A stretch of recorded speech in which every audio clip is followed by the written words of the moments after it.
himself in these situations. Could you mind to share with us about your system that you are teaching?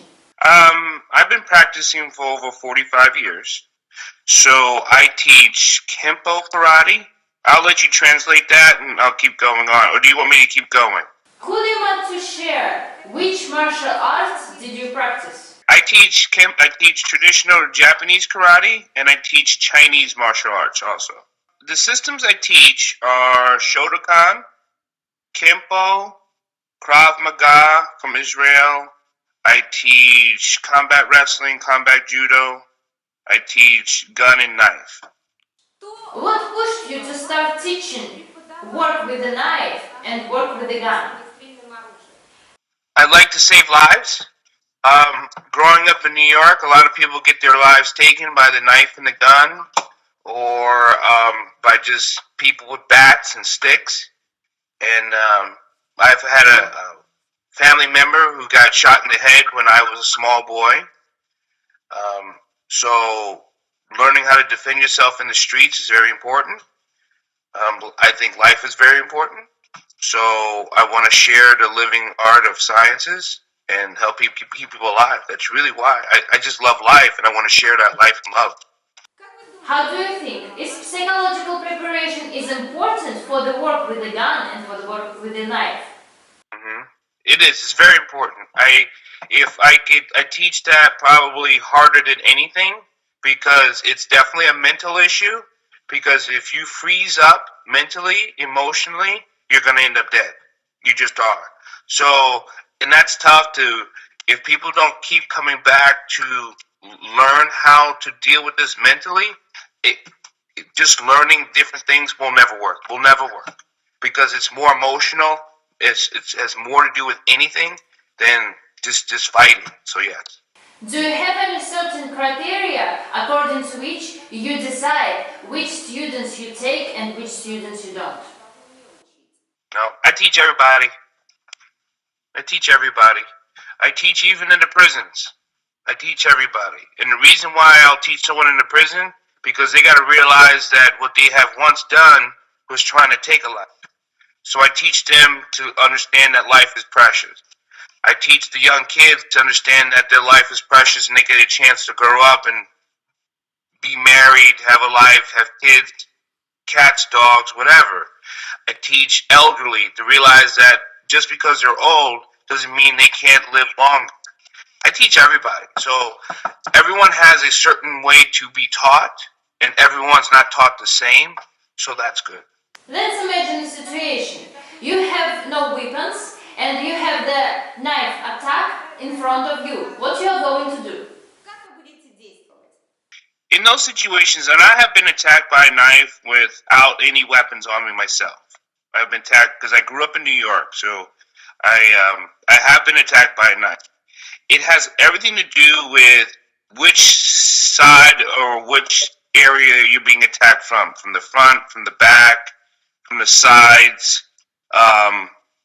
Everything is situational defense, meaning that you do what you can. You definitely fight, you must, but you definitely have to understand what you call your angles and principles of movement. I think sometimes people get into false hopes. They're trying to figure out to learn one specific thing to keep them safe. And that's something that will always get you killed. Because the first thing I normally teach is the will to survive. You definitely have to have first. The one is the will to survive for whatever reason. A happy life, a happy whatever. You have to develop a will to survive.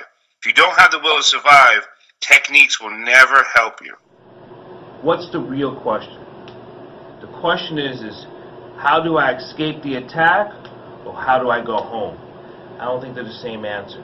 And I'll tell you what I mean. I can escape a knife. I can escape a gun. Does that mean I get to go home? Probably not. I could be bleeding in the street and it's still an escape. My goal is to go home with as minimal as damage as possible. That's the goal. Now what's my will? My will is to live, not to survive. I think that gets misinterpreted a lot about what type of person I want to be. Do I want to survive my life or do I want to live my life? I'm always going to teach all my students to live their life. If you just want to survive an attack, the attack will keep happening. If you want to live your life, you'll end the attack. It is a mental situation from the word go when you wake up in the morning till you go to bed at night. You'll always have to be emotionally, mentally, and physically aligned with your life. If you're not, you're always being attacked by either a sickness, by emotional difficulty, or a bad boss at work. We're not even talking about yet the bums on the street who just want to maybe take my money or take what I have, take my loved ones. Those are also attacks. Here we teach you how to defend against all attacks, mentally, physically, and spiritually. Okay? So first, I want to teach you how to live, not survive. Not defend against a knife from the front. Now, first of all, again, when I talk about the will to live, I don't know his emotional state. Right now, I don't really care. It does matter how he stands, how he holds the knife, how he carries himself. All that's information that has to be inputted into your plan of action. It really does. Because if he's a drunkard, be a drunkard with a knife, I'm pretty much going to help him to his car. If he's militant with a knife, be militant with a knife, this is a situation that I got to figure out what's going to happen. All answers is not as easy as you think it is just because there's an attack coming with a knife from the rear. Okay? But let me go past that.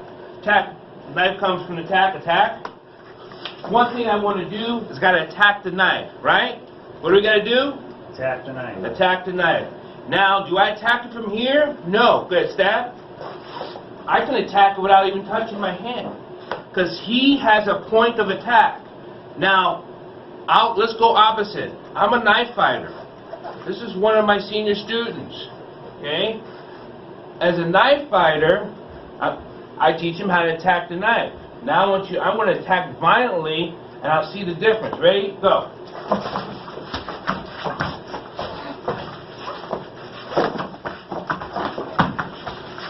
There's a lot going on. Okay? He did hold on to the knife no matter how strong I got. So,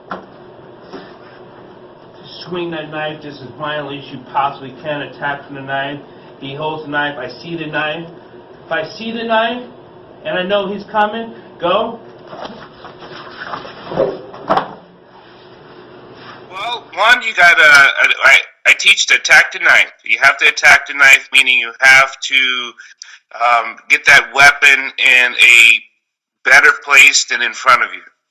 So the first thing you do is you have to recognize where the knife is, get your hands on the knife, and then go from there. Now, it has everything to do with the person's height of who's being attacked, the person's height of who is attacking, of what you can do, whether it be a throw, whether it be an arm break, whether it be to crush the carotid artery, to crush the neck. So the first thing, get the knife. No matter what, get the knife. You have a knife attack from the back. What you are going to do in such case? Well, from the side, what you do have is your legs. You can always use your legs. Specifically, it's easier to use your legs from the side because your balance is a lot better. Again, the first thing you must do, you got to be able to learn how to control that knife and learn how to create a distance. The difference of a knife attack is distance isn't your friend. Close proximity is where you need to be. You want to be closer to the knife than further away from the knife. Because a knife never runs out of bullets. So it's always looking to move and cut. So the closer you are, bringing the knife to your chest or to your body to hold on tight is the best place to be. From the back, well, the tough part about being from the back,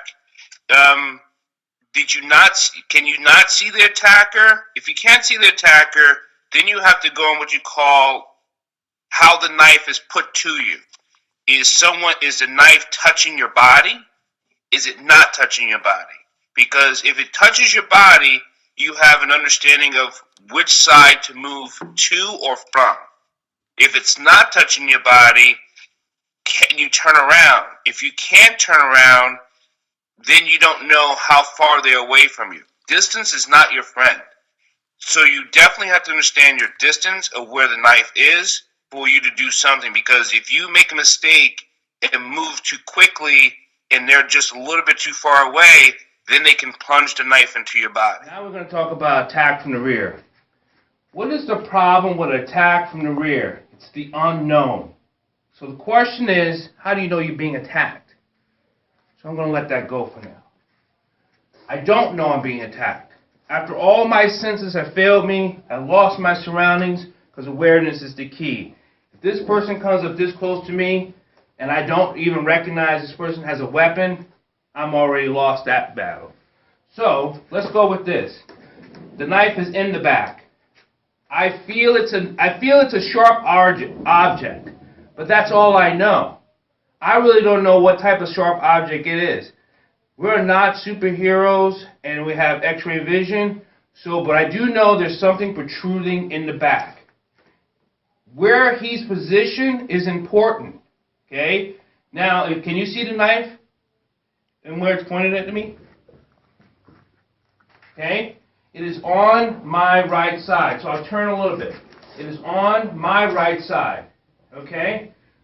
The way to get this knife, you can either, because if he stabs, if he sticks it in me at this point, so push your knife in. It's coming through this little lung spot right here.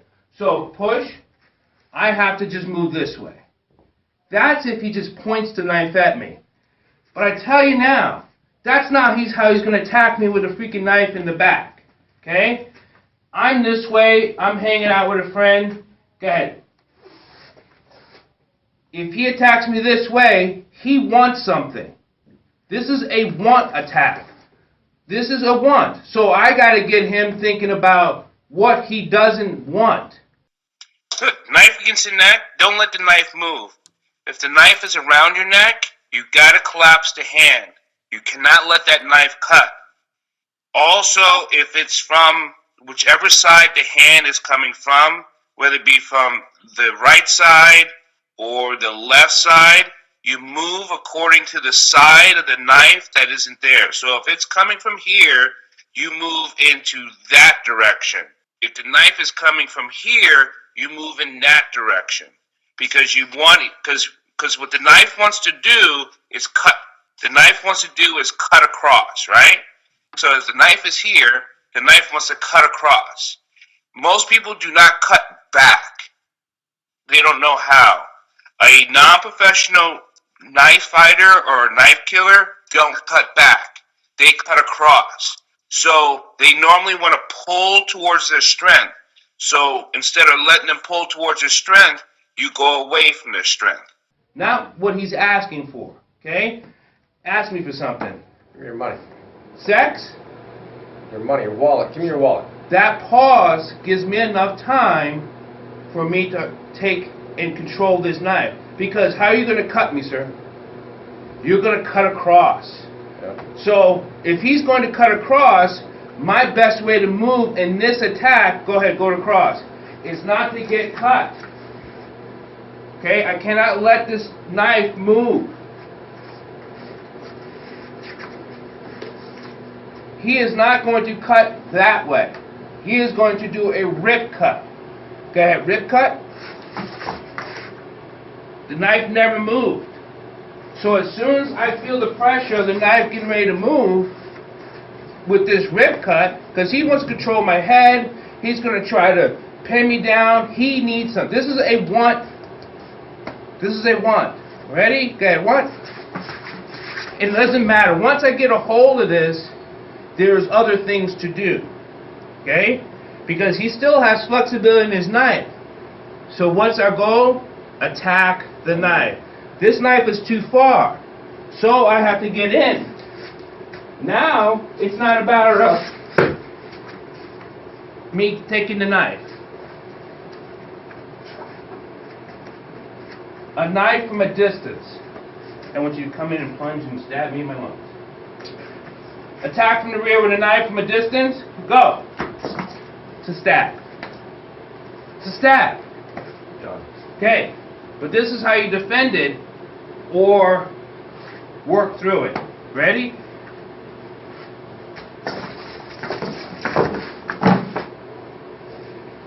I have a knife in my back.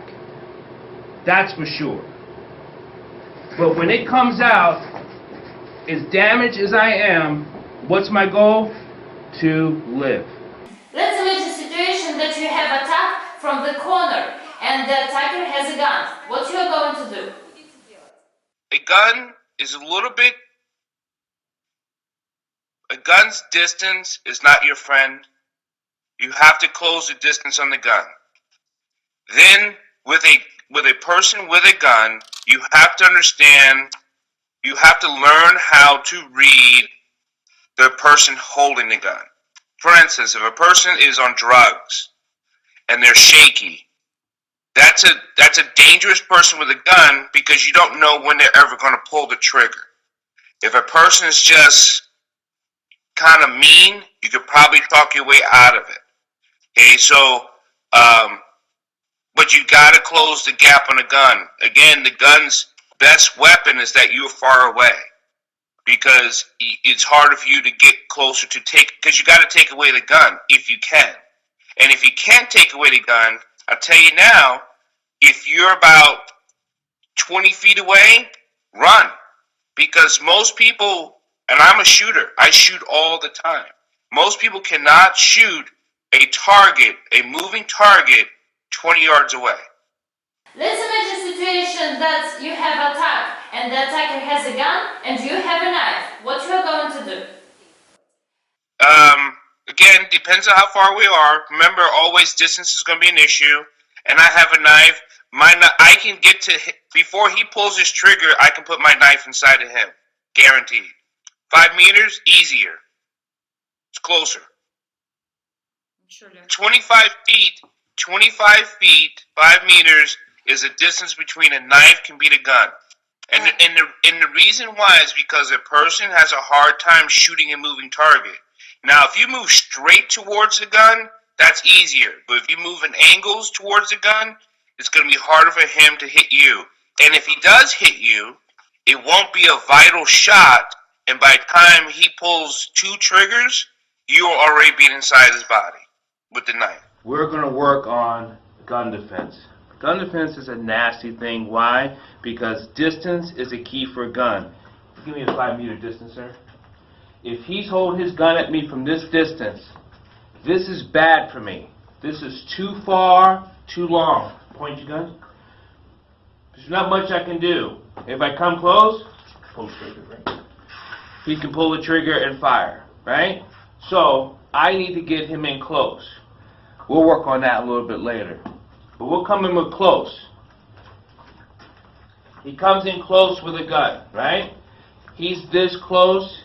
If my hands are down, that means I got to move from this point here, okay? Again, person with a gun, I need to know his intent. That takes time. That takes a will to live. You got to understand what a person's object and ability is. You can read that. That takes time and talent, and it definitely takes training. Right now, points his gun at me. If I'm in this angle, if I'm in this angle, it depends on what I can do because of angle means structure. He has his gun at me. Did he ask me a question? Did he just pull his gun? That means a lot. Is his foot out? Which foot is in? Is he in a square stance? That means a lot. Why? Because I'm going to attack not just his gun, but his structure. Okay? Hands are down. Make sure your finger out. Yeah. Hands are down. The gun is there. He's looking at me. I got to look him in his eye. That is important. If I look at the gun, he's know I'm going for it. Okay? So, I'm going to turn just a little bit this way, and you can see me look him in the eye. It's almost like what a snake does to an animal, or what a bird does to catch a prey. It has to, I got to keep his focus up here, because this becomes the magic trick. Okay? So his eyes are up here. I'm looking at him. He has his gun pointed. Now, it's going to be easy for me. By the time he catches my hand up, it's going to be way too late. Okay? Now, once I have this threat is done. Okay? Do I want the gun? Absolutely. How can I get the gun? More technique. You saw me move to the side, and if you can see, I actually have his trigger finger. Okay? Now, not only that his trigger finger was going to be in here, and I closed it, now he's going to pull the trigger. It's going to fire.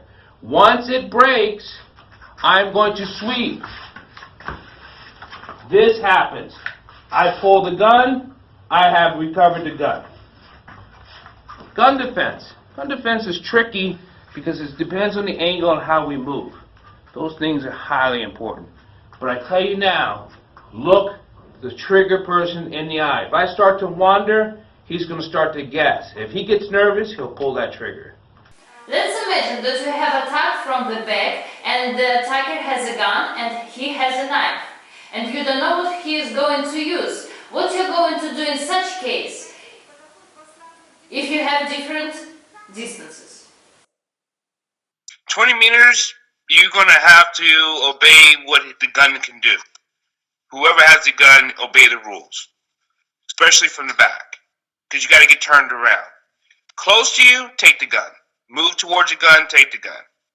What we're going to work on here is a knife and a gun. Let me see your gun, Mr. Brandon. He's got his gun in his pants, and I have my knife in my pants. Okay? I really don't know what he has, and he probably really doesn't know what I have. But we come into this confrontation. So, what do I do with possibly the gun action? He's going to pull the gun first. I see the gun being drawn from this distance. Now we know when we're doing a gunfight, pull that gun from you, sir. This is a bad position for me to be in. Because for me to take the gun, I need to at least be here. But I am here. Okay? So now what do I do? You can put your gun away. What we're going to do is I'm going to defend against the gun with my knife from this distance. Okay? So I'm in this position, and he has a confrontation. Go ahead, sir. The attacker has absolute advantage. He has both a knife and a gun. You have nothing. But of course you can pick up something on the street, a stone, a stick, and use it. What you are going to do in this case? This is a bad neighborhood. Okay? Why am I eating? Okay. Is a stick available? If I don't know what he's going to use, I still use what I can use. It seems like a simple answer, but it's not. Because he has a gun on him, I can see the gun. He has a knife on him, I can see the knife. If the knife and the gun is not full, if it's not out of its, if it's not what you, a live gun means it's pulled. A live knife means it's pulled. If it's not pulled, then I have a chance. When the weapon gets pulled and I haven't moved prior to that, then I put myself on a bad situation. When I can move before the weapon gets pulled, then my advantage is equal. Because more people die with weapons on them, even if they're trying to defend themselves because they don't know how to pull their weapon. So, I hope that. The attacker has a knife, and you have a gun, but it's somewhere in the pocket. What you're going to do here? For me, I'm going to offer him safety. I'm going to give him the opportunity to protect himself and leave the situation. If it moves if it moves from there, then I would probably never pull my gun anyway because I can defend myself against a knife. Because if I pull my gun, I'm going to put two in his head. So I don't want to really kill anyone, and I have killed people on the street, but if I can protect their lives and protect mine, that is my ultimate goal. Let's imagine such a situation. You have two attackers, and the first one in front of you, he has a gun, and the another one, he has a knife and he is behind you. What you're going to do in such a case? Take the guy's gun and shoot the guy with the knife. Let's imagine the situation vice versa. The first one attacker, he has a knife and he is in front of you. And the another one, he has a gun and he is behind you. What you're going to do in this case? Okay? The person in front is the easiest target. You take the guy in front and you move him between you and the gun. What you can recommend to the people that can face such cases in the street? What they can do? I'm getting ready to teach a self-defense class on Saturday with several women. I think about 20, 30 women. First, what I tell them to do is learn how to, again, you have to fight to live, no matter what. Second, you have to develop a balance of what your body can do and can't do. Me being a skilled martial artist, I can do more things than the average person. To teach someone and to tell someone initially how to protect themselves, they first must want to live. And really, that's like the hugest thing ever, is to want to live. And then after that, do as much as you can to live. So if a person's got the knife, attack the knife. If a person has a gun and they're at a distance, run. Because most people cannot shoot you from a distance. If the knife is on top of you, hold the knife and don't let the knife kill you. They may hit you, they may kick you, but they won't stab you. So you gotta hold on to that knife with everything you got. And fight and kick and scream. So that's really what you can do initially.